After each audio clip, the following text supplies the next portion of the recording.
Although, personally, because I was bullied mercilessly in high school. And then, well, I got over it because after a year, the bullies just stopped. But what I find really weird is that today people will say, see, bullying built your character. You're so much stronger now. And that's when I want to get this sword and cut off all their heads. Because I don't think there is any good that comes out of bullying.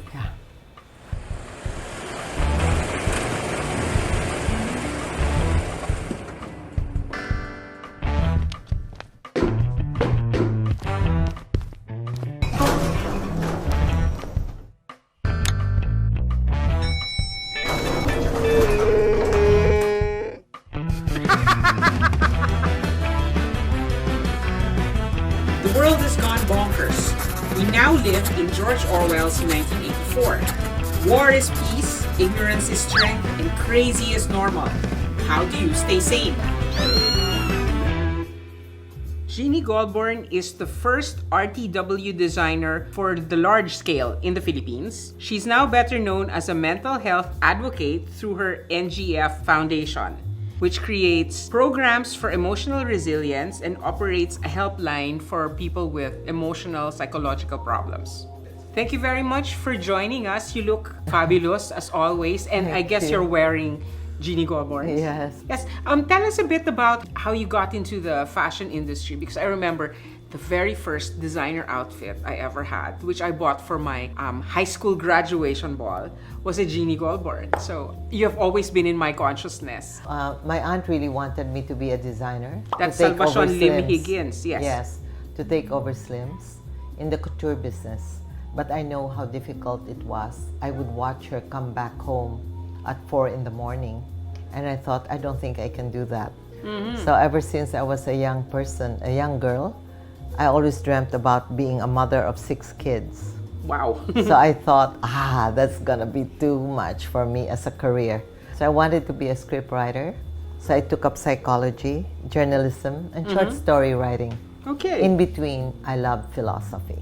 And then I got into the fashion industry, but my first job was really writing, editing for McCall's magazine in New York. So I felt I merged both. So I had full you've freedom. always been in the creative arts with a psychological bent. Yes. Because you have to understand what your readers want. Exactly. What is a good seller among the articles that are printed. And in the last decade or so, you've become a high-profile wellness advocate, particularly mental health. So how did this happen? When my daughter took her life, I looked at the work that I was doing. She was 27. By then, I had been working for SM for 28 years. I did 3 more years, and then nothing meant that was meaningful to me anymore. So I decided I've got to think of something. I was requested by a very beautiful man who I admire thoroughly, Dr. Ricardo Soler, who was a psychiatrist but gave up psychiatry to become a businessman. Okay. So Ricky told me, Jean, you owe this country a foundation that can help others, because suicide might become the #2 killer in year 2024. Wow, okay. And he told me that 14 years ago. And I backed out and I said, you may look at me as strong, but inside me I'm still very weak. Then another lady who took care of me when I was over-medicated, Dr. Christine Gonzalez, who was a naturopath doctor. She said, Jean, you pray hard and you look if this is your mission. One day I went on a boat trip to get over my pain on the 48th day after Natasha. Yes. And I asked the Lord, it's either you and I will fight and I'll find another religion. I think I'll give up being Catholic, but I love being that. Just show me the dolphins. And when you show me the dolphins, I'll make up my mind. Okay.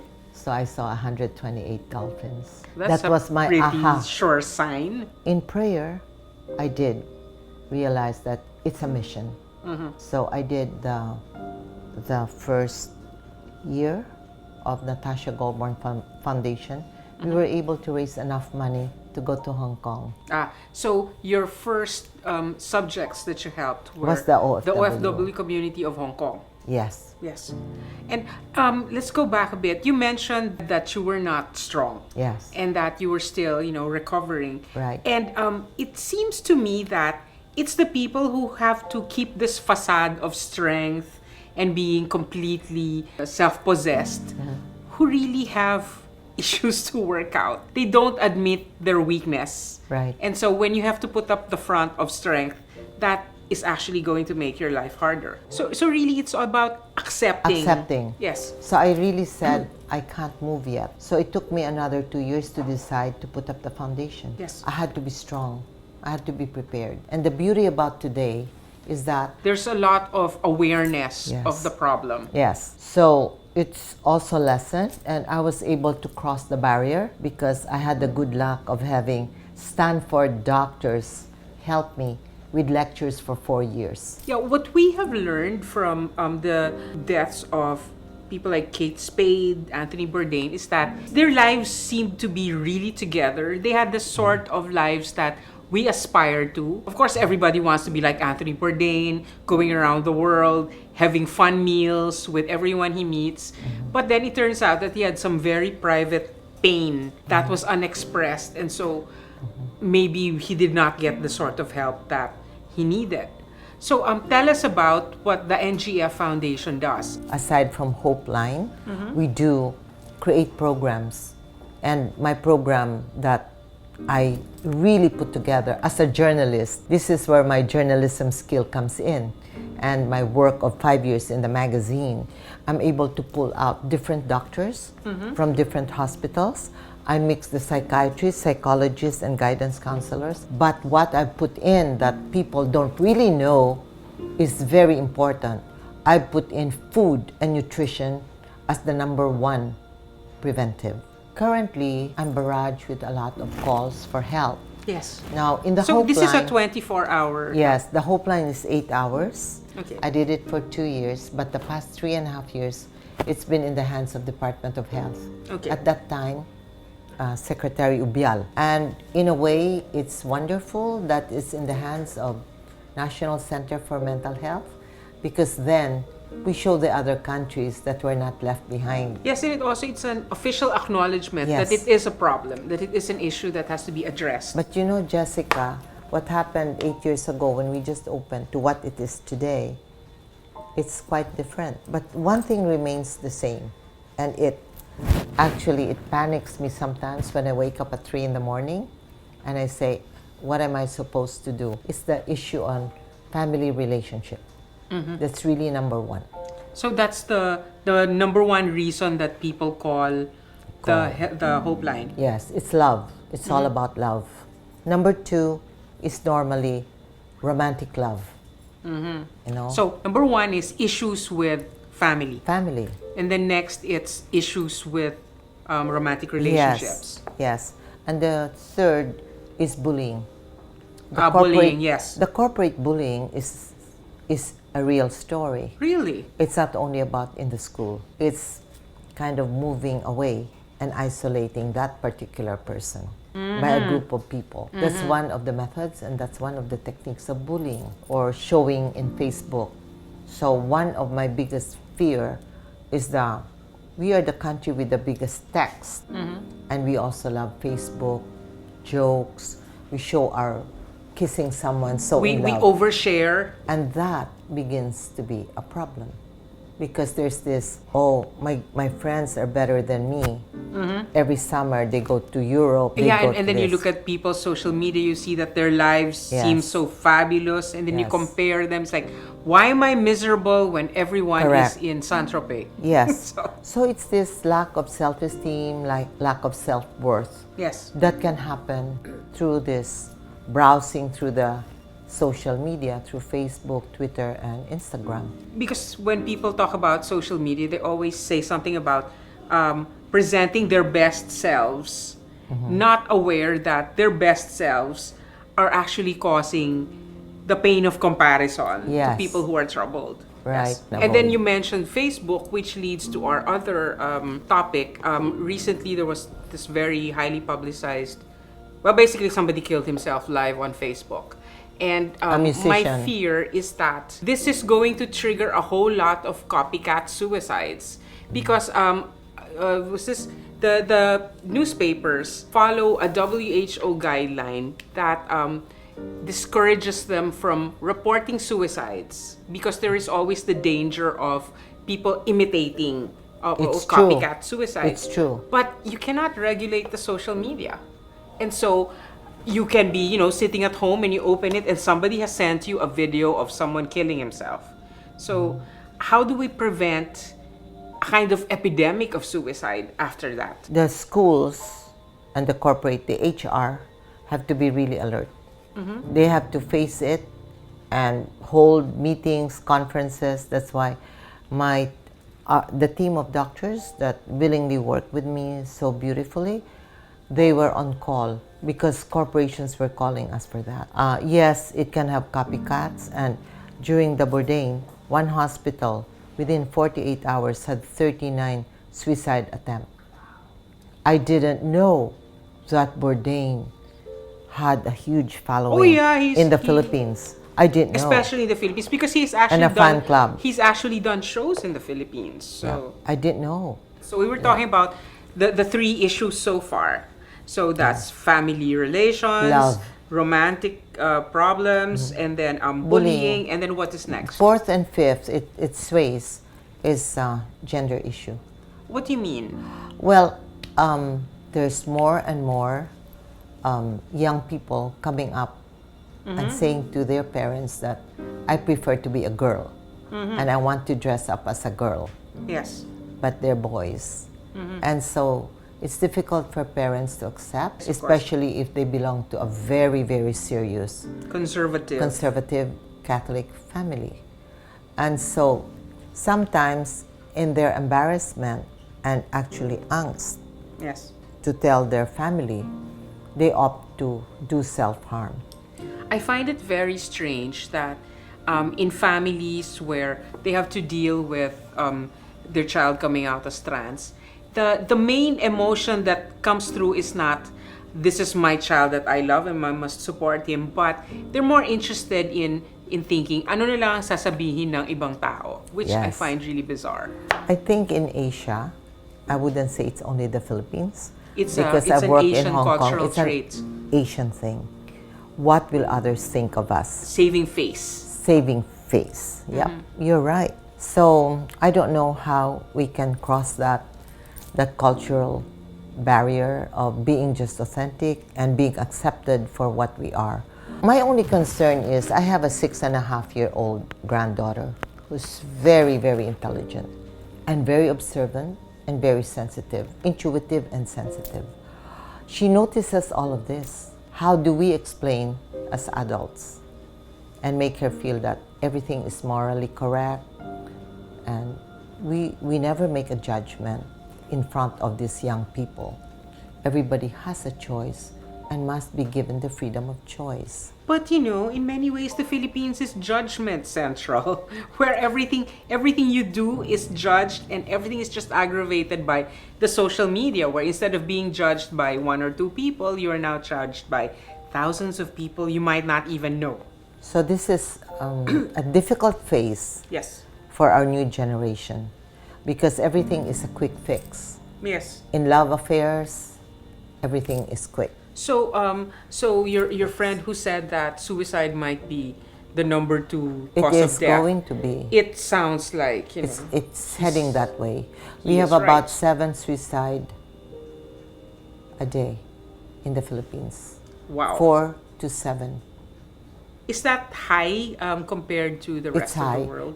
Why is that? Is it because we do not take the problem seriously enough, or is it because there's still a stigma attached to? Okay, if you had a son who was in the medical field, would you rather he become a surgeon or a psychologist? A surgeon earns very well. It could be financial. It's an And I economic think- choice. Yeah, and also you mentioned that insurance companies do not cover No. mental health. No, doesn't cover yet. And so with the MH Act, this is the meeting I wish to have with some of those who are the writers, and they are aware.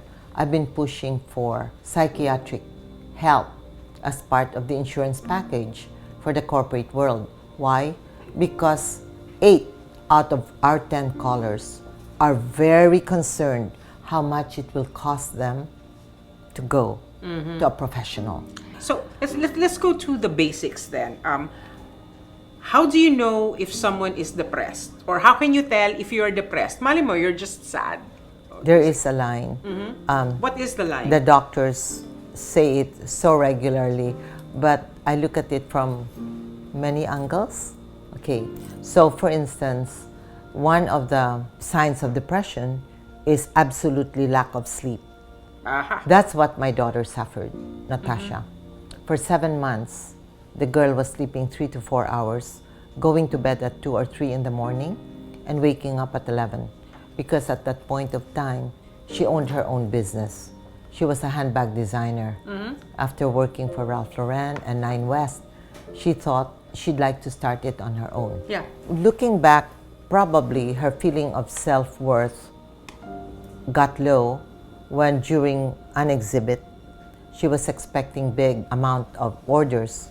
It was quite small, hardly enough to cover the cost. So she called me up and she said, "Mom, how did you make it at 28 years old? You were a designer of SM, and at 31, you were selling big quantity. The biggest seller, yeah. I'm 27, and I'm not even on the first ladder of how you did it. What did you do?" Right away, I told her, it has nothing to do with what happened to me. I was at the right place at the right time. Yeah, there some was of no these things are just RTW. luck. Yeah. Right. So I said, no, you just have to be patient. How could you be so impatient? So she passed on away on May, but that coming September, we were supposed to have a very big exhibit in Italy for her. So for us, that she did this was quite a sudden, a very unexpected act. Then part of it is looking at oneself and saying, I'm not really pretty. Self-deprecation. I have to look better. Maybe I need new braces. So this lack of self-assurance that you're okay. It's not about how you look. One of the strongest signs is relationship. They become difficult to deal with. They become argumentative. There are the mood swings. For people who are depressed, they lock themselves in the room They for can't 3 get days. out of bed, yeah. Either they sleep too much or they don't sleep at all. And if they go get out, they're suddenly in a happy mood. They want to party, they want to dance, they want to go out dating. All of this are symptoms and signs.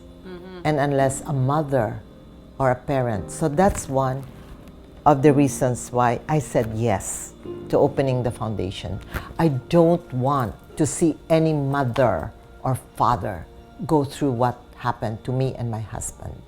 Well, in my case, my primary sanity maintenance program is to get 8 or 9 hours of sleep every single day. So my question is the inability to sleep a symptom or a cause Can of be both. depression? Could Can be both. Both. I teach a lot of 3 methods and techniques when I give on the sleep. Yeah. So it's not, sometimes we used to say it in the olden times, insomnia. Yes. It can be insomnia, but it has to be, really, really understood. Is it the job that keeps you awake? Yeah, Are you on I a think- 4 o'clock graveyard shift? Yeah, we really AM. are living in sleep-deprived times because, Yes. a lot of people work Work. jet lag hours. Yes. So is it the job? Then you have to quit your job. You can't sacrifice the brain. Yes, not to mention that working when you should be asleep really messes with your body's rhythms. Yes. Recent research has shown that there is a stronger connection between the state of your body and the state of your mind than previously suspected. Well, you hit it right on the nail, because sleep deprivation is number 1. Number 2 is the food intake. Talk to me about food intake. How would that? My idol is a doctor called Dr. Mark Hyman, who is in functional medicine. He himself suffered depression, and in that situation, Please tell me what he ate that depressed him so I can throw it out of my refrigerator. yes, too much forever. mercury from the fish that he ate in China. Too much mercury. So today, with all the plastics that we throw in the ocean, everything, We're all ingesting tons we of are mercury. we are ingesting it. Was it in the Pacific where there is a floating island of plastic Yes, garbage? you're correct. So when Dr. Mark Hyman suffered heavy mercury metals in himself, he went to Western, mainstream doctors. Nobody could find out what was wrong with him. He was getting thinner, he was getting sicker, and I very guess because we uncomfortable. weren't really looking at No, his diet. no. So he finally had to go and meet with scientists who were doing lab tests. Yeah, because I think that when people have their annual checkups, nobody measures the mercury level in your body. Yeah. Never. So let's interrupt this very intense conversation because I'm going to need to have something to drink. So Gamba, please bring us some water. I feel that after this conversation, water is the only safe thing to drink. This is our assistant, Gamba. Thank you. Gamba. Yeah. So, you mentioned Mr. Hyman who had the mercury problem. Yes. So he was able to solve his problem. How was he able to solve that? He went very deep into the gut to Yes. find out how he could detox himself. Yes. How do you detox yourself? Natural juices, oils, and you detox. And he was Does able it take to. a long time? No.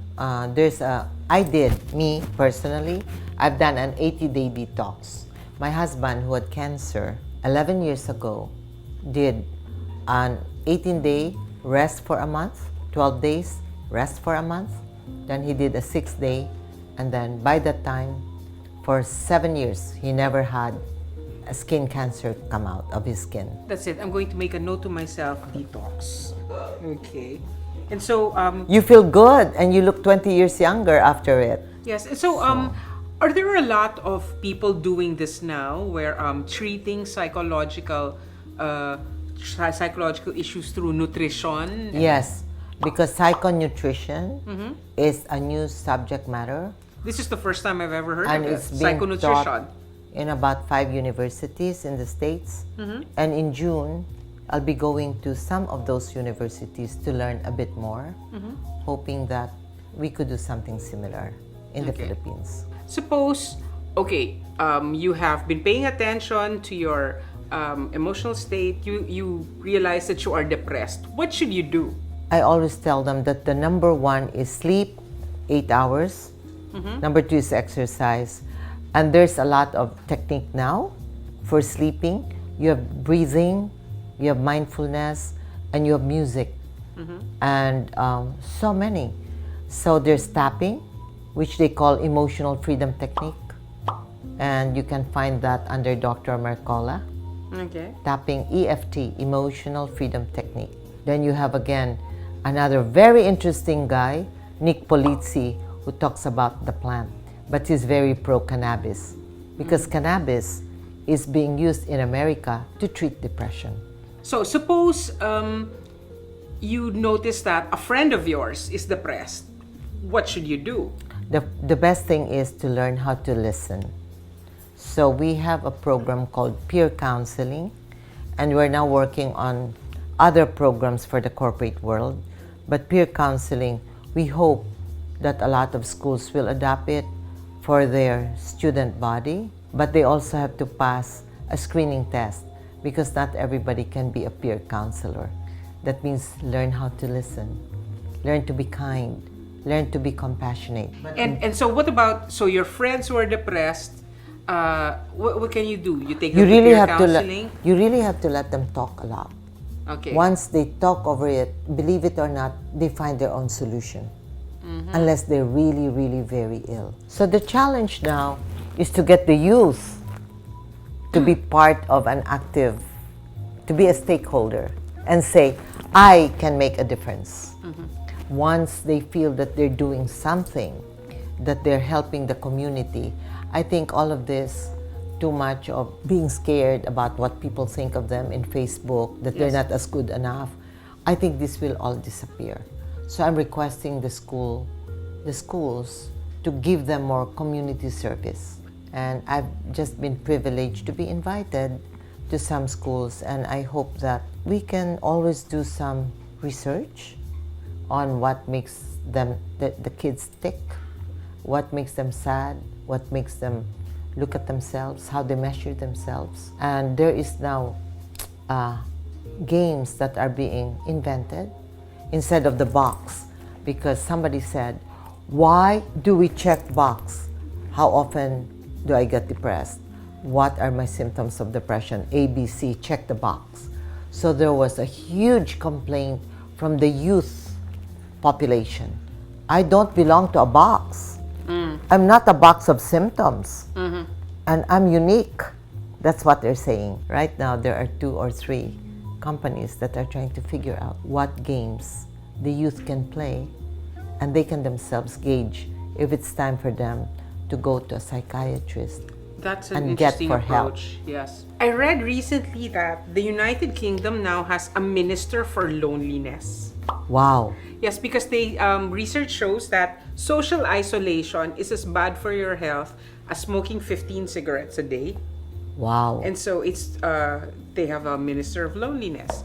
Although Leo and I were talking about it, we said social isolation, that's kind of the opposite of what we have in the Philippines, where everyone gets in your face and you wish you could have a little bit of alone time because everyone is yelling at you. But that loneliness, what do they do to help those people who are lonely? Is there anything that they can do? I guess they have programs that will help people to treat their loneliness if they find that they have social isolation issues. Maybe adopt a pet from SPCA for a week or something like that? I've always thought that cats will cure Do you think it does? mental health problems. Well, it's my sanity maintenance. My sanity maintenance is You talk to your cat. 8 to 9 hours of sleep a day, and then living with cats, and they diagnose me accurately. Of course, the fact that they speak to me may be a sign that That's my wonderful. mental health is not what it should be. But That's wonderful. So you're a cat lover. yes, and also another thing, I keep a journal. Journaling. That's Yes. exactly what Oprah said. Yeah, I've been doing it since I was 15 because I feel that if I don't write every day, it didn't happen. So I don't remember what happened during the day. I have to record it just so it makes sense to myself. That's beautiful. I admire anyone who can journal every day. Well, I am in the writing business, so Yeah, but that's one of the biggest kits for survival. and if people Is journaling. want to help with NGF programs, what do we do? How do we get in touch Well, with you? a Hope Line, we have Hope Line, and I think I haven't really publicized myself in a big way because I feel that it's good when later on when we get the ball rolling, I should have enough capacity to be able to fill the need of people who need our help. So I'm in the process now of recruitment. Those who are teachers, those who are psychologists, they really are wonderful. They're part of a writing team, and I think everybody can help if they could agree to a Mind Strong movement that I wish to have, which is 10 pesos a month for a student to give to a school so that the schools don't say, Mrs. Goulbourn, we really want this program, but we have But no we don't money. have budget. That's a common thing that's given to me. And I tell you, I don't know what to react. You go to a corporate world and then somebody says, we need help. We have 3 who just jumped out of the building within a year, but we need help, but we don't have a budget. So I think it's the awareness first and then the consciousness that yes, every CEO, every manager, every HR supervisor, and even co-workers can do something. For starters, we need more mental health professionals. With the Mental Health Act, there will be a need really for all the companies, all the schools, the universities, even the agencies that send out OFW. Everybody has to comply. The compliance is, it's now legislated. The IRR signing was just 3 days ago. Okay. So it's now legislated that each one has to really have, a room for mental health, for mental wellness, and the fact that they have to hire people who can assist employees. We're just waiting for them to put in that psychiatry and psychology treatments can be part of an insurance package. And so, the name of our show is the Sanity Maintenance Program, and in this particular episode, we have gone to the heart of the subject matter. So, thanks very much, Ms. Goulbourn. Oh, you forgot to ask me. What? What keeps me sane? Yes, what keeps you sane? Believe it or not, I do pray a lot, Okay. and that keeps me sane. I somehow know how to give up and let go. And it took a lot of years of discipline. And even when I lost my daughter, it was an acceptance and letting go. So we can't be perfect. We have to stop pretending that we should be perfect or striving for it. But every day, just we'll do our best. And I think, and we'll enjoy life for whatever it is. Forgive and love. And that's it.